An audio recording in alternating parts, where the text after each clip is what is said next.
So, all of this started a couple of weeks ago when I found out that I was 4 weeks pregnant. My husband and I were thrilled, so we hosted a dinner party a couple of days after we found out so that we could make an announcement for our families. But the problem started when people from his family started showing up every other day to visit us, and he would invite them to stay for dinner no matter what. We don't have a housekeeper or a cook. I have to do all the cooking, and that was a problem for me because I don't go on maternity leave until my third trimester, so I'm working right now. I can't come home from work every other day in the evening, entertain guests and cook, not just for myself, but for the people who my husband randomly decides to invite for dinner. It's just not feasible. And yet he continued to do it several times, even after I told him that I was not on board with this kind of behavior. We have been together for 4 years and got married about a year and a half ago, and he has always been very close with his family. That has never been a problem for me, but this is simply ridiculous. His parents, his uncle's family, and his sister's family live just a couple of blocks away from our house, so it's quite convenient for them to drop in whenever they please. Even before I got pregnant, they would visit us maybe twice or three times a month, and I would have to cook for them back then as well, since that falls under my share of the chores. But then I did not have a problem with it because their visits were spaced out and not that frequent, so we had our space as well. However, after the pregnancy announcement, they started dropping in more frequently, and instead of spacing the visits out, I would have different members of the family visiting on different days of the week. Like my in-laws would visit us on one day, and then a couple of days later, his sister and her family would visit, and then his uncle, and sometimes even other relatives, which is obviously very tiring for me. So I ended up having to cook for several people more frequently than I was used to. And a couple of days ago, I just snapped. It was my sister-in-law's family who were visiting me.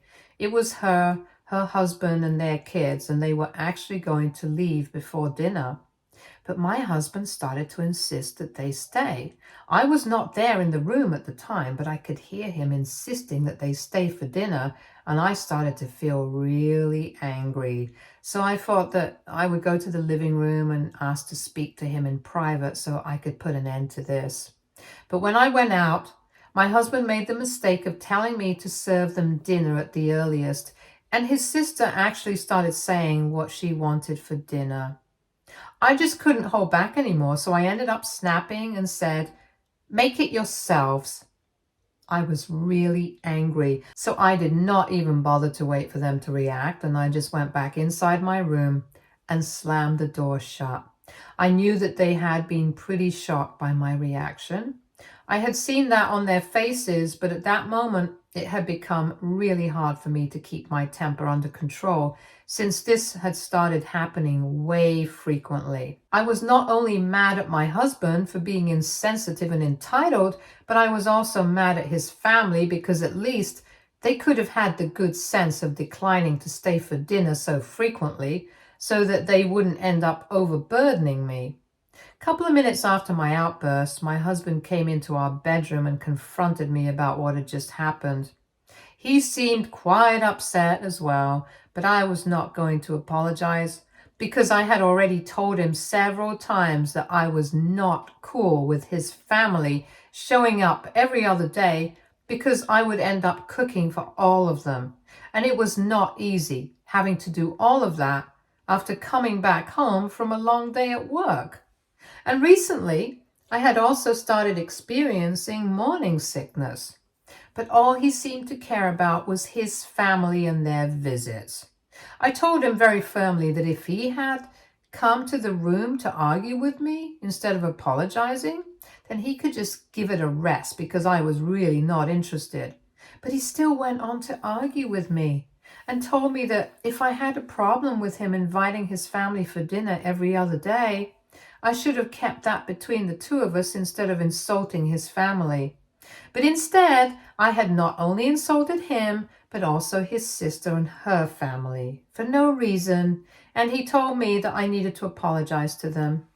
I honestly don't see why I would need to do that, because I had initially intended on keeping this between the two of us because it's a personal issue that doesn't really involve his family, but he was the one who kept pushing me by ignoring my concerns.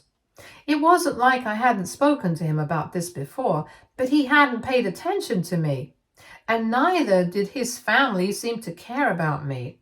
If they seriously think that it's completely fine to get a pregnant woman to cook for a bunch of people every other day after a long day at work, and expect the woman to be fine with it as well, that's their problem, not mine.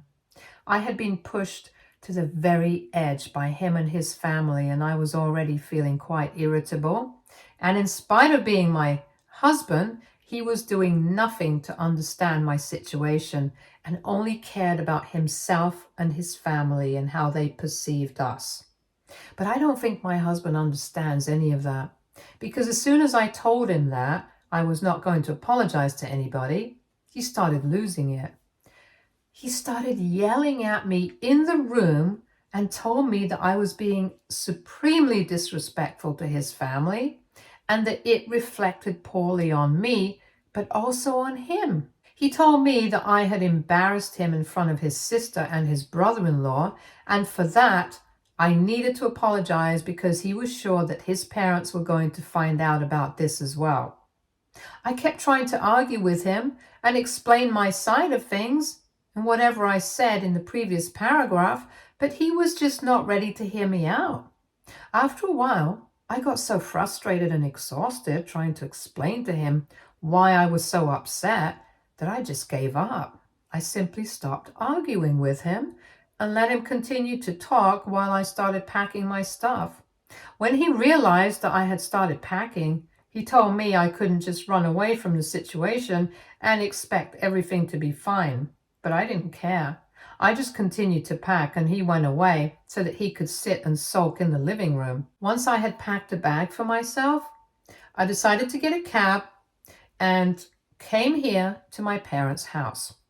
I left while he was sitting in the living room, and he saw me leave, but he did not say anything to try and stop me. A couple of days have passed since then, and he has made no attempt to contact me, but has spoken to my parents. And that's because when I showed up at my parents' place, they were very confused as to what was going on. And when I explained the situation to them, they told me that they knew that I was right about the way that I reacted, but we still had to deal with the situation. And not talking to each other was just not a solution. But I made it very clear to them that I was not going to reach out to him unless he apologized. So yesterday, my parents decided to call him up to talk some sense into him. But after the phone call, I found out that my parents had not been able to get him to see my side at all. Instead, he had told them that he was simply not even interested in hearing my side of the story, because regardless of what I was going through, the way I had behaved was not okay. He had literally said that there was simply no excuse because apparently he thought that I had acted like a total brat by throwing a temper tantrum instead of keeping my emotions in check. So the problem right now is that he thinks I should have saved my outbursts for later and not behaved that way in front of his family, even if I had a problem with what was going on. And even threw in some accusations of me trying to isolate him from his family because I don't like them. But I don't think that I did anything wrong, and even his accusations are totally bogus in my opinion. So, AITA for telling my husband to make dinner himself if he wanted to cater to his family. Update 1. Hey, first of all, thank you so much to everybody who commented on my post and had advice for me. Thank you for letting me know that I am NTA. I had seriously begun to doubt myself after whatever my parents told me, because honestly, on the phone call with my parents, he had sounded pretty convincing and I had started to second guess myself. But honestly, the more that I think about it, the more I realize how entitled he himself has been acting. Both of us have corporate jobs and come back home around the same time. We had started living together about 2 years before we got married and had always split the chores. It was all mutually decided, and we have always stuck with that system since then, so I really didn't have an issue with cooking. In fact, I really like cooking, and it's one of my favorite pastimes. Cooking for two is easy enough, but when he started getting me to cook for guests so frequently, that's what became annoying. Even before marriage, when his family or sometimes even my family would visit us, I wouldn't have an issue with cooking for all. What I really had a problem with was him treating me like his housemaid while I was pregnant and expecting me to bend over backwards for him and his family. If he has a problem with me standing up for myself and snapping on just one occasion after trying to deal with this as civilly as I possibly could, then I think the problem is actually him and not me. And a couple of people in the comments said that his family had no part to play in this. But honestly, I don't agree with that. They know I'm pregnant and they know I'm suffering from morning sickness. They know I'm working the same hours that he does, and yet they don't have the common sense to decline to have dinner at our house and make me cook for all of them. His mom has been pregnant, so has my sister, and they're all working women. I'm pretty sure that they are aware of the fact that this was not easy for me to cope with every other day. And since my husband was not making it easier for me, the least they could have done was at least try and look out for me, since they are so big on family values. On top of that, there were the accusations that he made about me trying to isolate him from his family. If I had never liked them right off the bat, I never would have been cooking for them before we got married or even afterwards. I never would have tolerated their presence in my house in the first place and would have started trying to isolate him from his family before I got pregnant. And wouldn't have waited until now, like that's just common sense. Anyway, it doesn't matter now because I have made up my mind that I am not going back to him unless he apologizes. And if he doesn't, then I guess I'll have to speak to a lawyer. Update 2. So it has been 1 week since the incident, and also since I left home, and my husband hasn't bothered to contact me yet. Neither have I spoken to him, so I'm guessing I might have to start looking for lawyers. And his parents have convinced me even more that I need to start seeking legal help, because I recently had a chat with them over the phone and it was not pleasant. They called me up last evening, and in the beginning they were trying to be quite supportive. They told me that they had heard about what had happened the other day, and they also knew that we had not been on speaking terms for almost a week. And my mother-in-law told me that she could understand what I was going through. She was trying to sound sincere, and I almost bought it until she said that even though she knew that I wasn't completely wrong, she did think that I overreacted a little bit, and her son was completely right in demanding that I apologize to his family for it. She told me to put myself in his shoes and think about how I would be if he had treated my family like that, with such a disrespectful tone, and then said that keeping a family together is hard work, and we have to put in effort into a marriage to make it work. So now her advice to me would be to swallow my pride, go back to him and try to make this work, because I can't just leave home because of such petty matters, especially when I'm pregnant. That was really annoying for me to hear, because I thought that everything that she said to me, she should have been saying to her son. If she really could understand where I was coming from, she would probably also be able to understand that I was right in having an outburst the other day. And because marriage was hard work, would it be too unrealistic for me to expect my husband to put in that hard work? Especially when he was wrong? Even though he is aware of the fact that I'm pregnant, he hasn't bothered to check up on me. And neither has he spoken to me. It's not just my baby, it's his baby too. And yet, it's very obvious that he doesn't seem to care, because he thinks that no matter what he does or how he behaves, I should just suck it up and let it go. And that's not just what he thinks. His parents also seem to feel the same way. about the situation right now. What I don't understand is why isn't he expected to let it go? After all, he is the one who put me in a difficult spot in spite of me telling him repeatedly not to keep inviting his family over for dinner so frequently because it was exhausting for me to do all the cooking. I tried to explain all of this to my in-laws on the phone because I seriously thought that they were going to understand, but I was wrong.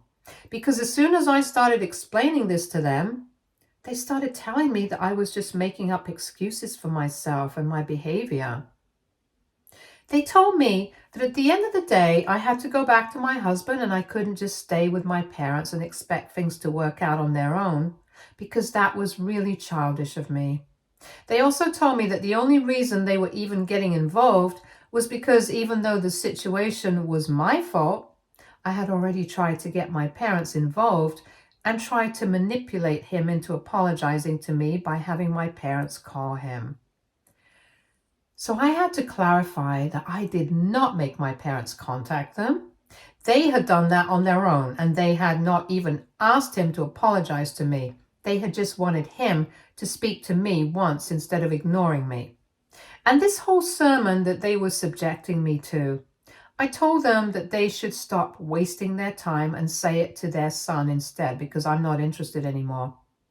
I guess my mother-in-law got offended at that because then she started calling me names and stuff. And that's when I hung up because I'm not here for that. So far, it was just my husband that I was upset with. But now that his family is slowly getting involved, I guess I'm getting to see their true colors as well.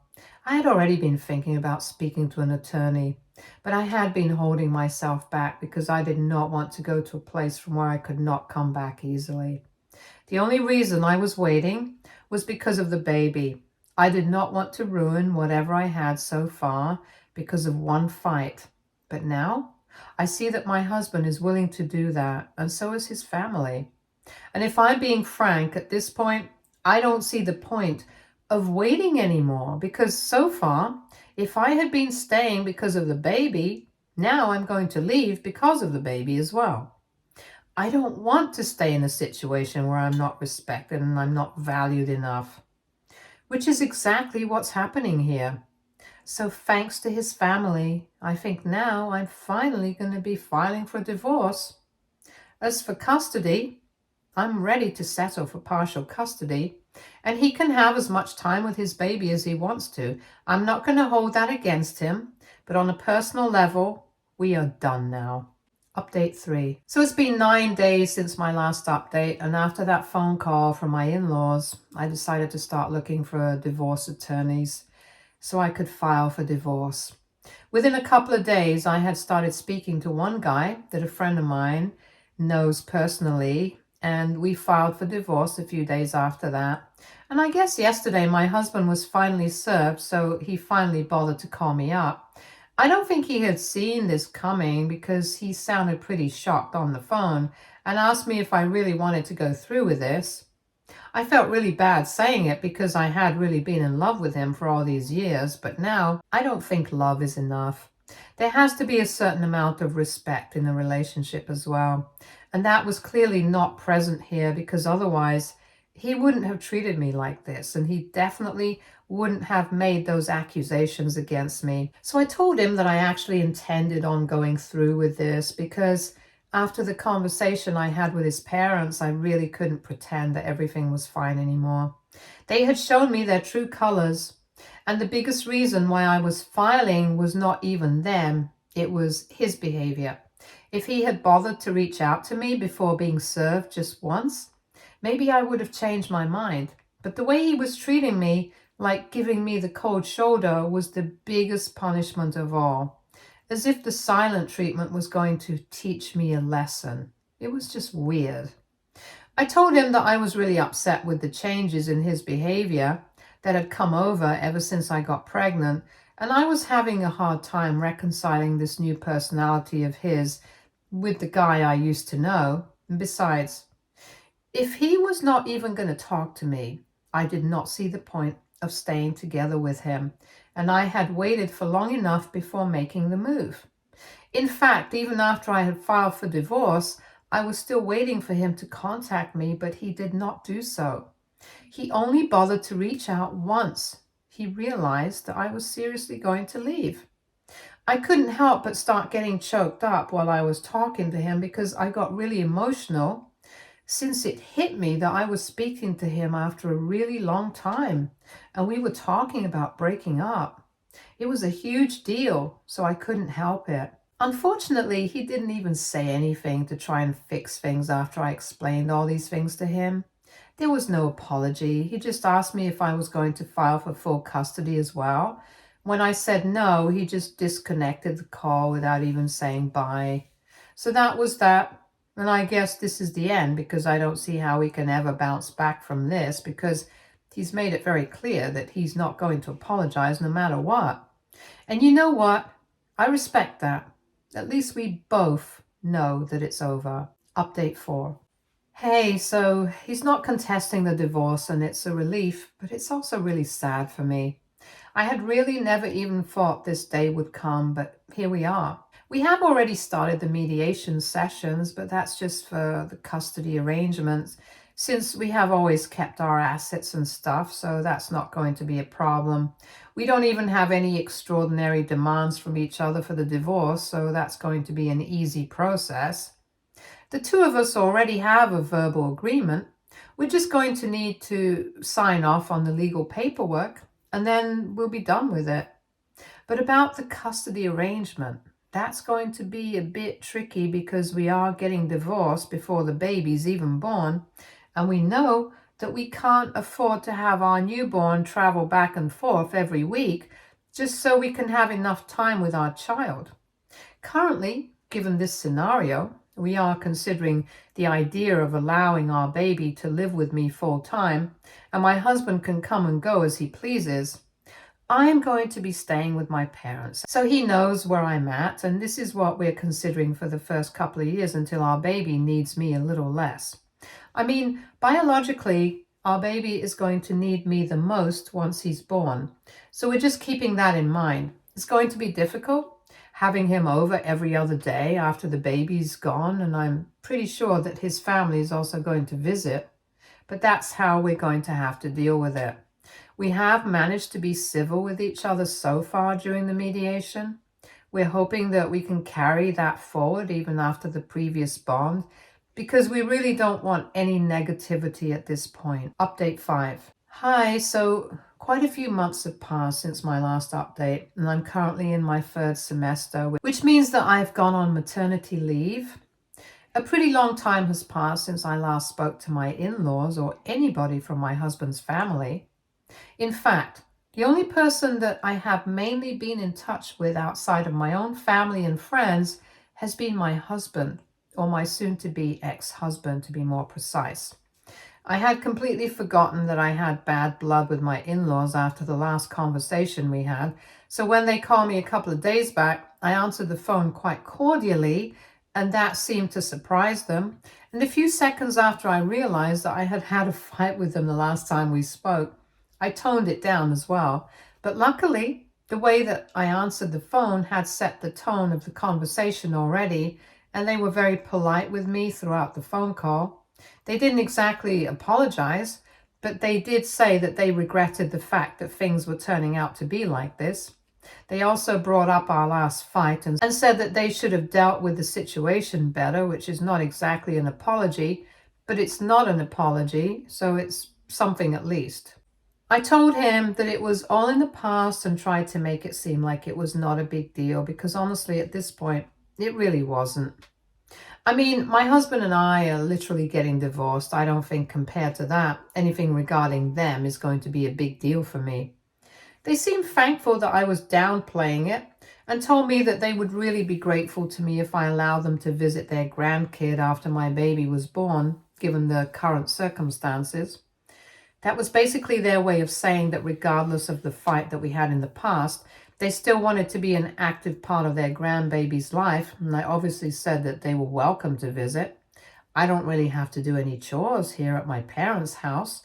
They have a housekeeper, and my mom does most of the cooking, so I don't have to work myself to the bone when we have guests like I had to when I was living with my husband. And that's a major part of the reason why I said that they were free to visit whenever they wanted to after my baby was born. I could have declined and been petty, but I chose not to because now I'm going to be a mother.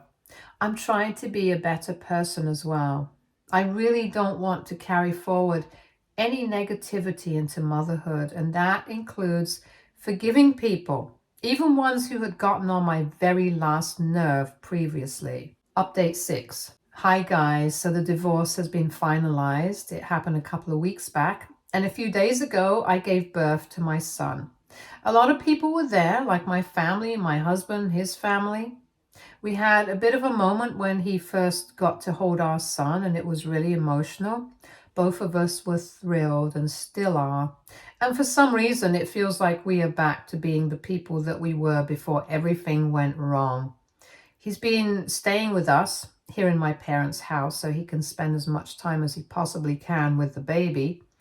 We don't stay in the same room, though. He's been staying in the guest room.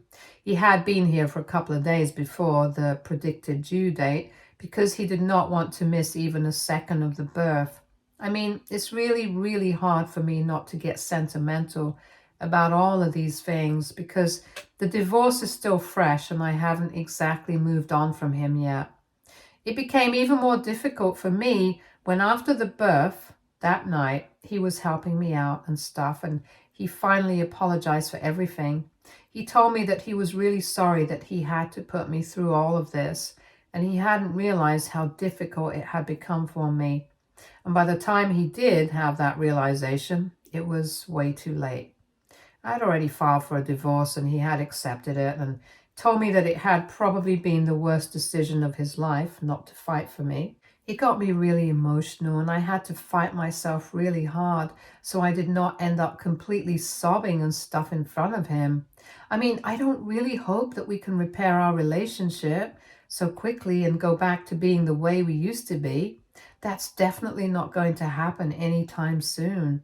And right now, I just want to focus on being a mother. But who knows? This is definitely a start. Before this, he wasn't even willing to acknowledge the fact that he had messed up. But now, at least he's willing to admit that he did not treat me as well as he should have. Anyway, all I'm saying is that if there is even the slightest chance that we can make it work, even after everything that has happened, I would like to take that chance. He has been really great so far, and if at some point we loved each other and we wanted to make it work, I don't see why we can't go back to that point again, especially now, since our baby is here. I want to give our son the chance to have a normal family life. So who knows? Maybe we might put our differences aside, but for now, I'm just happy to be a mother. Stay tuned for more stories from Argo Relationships.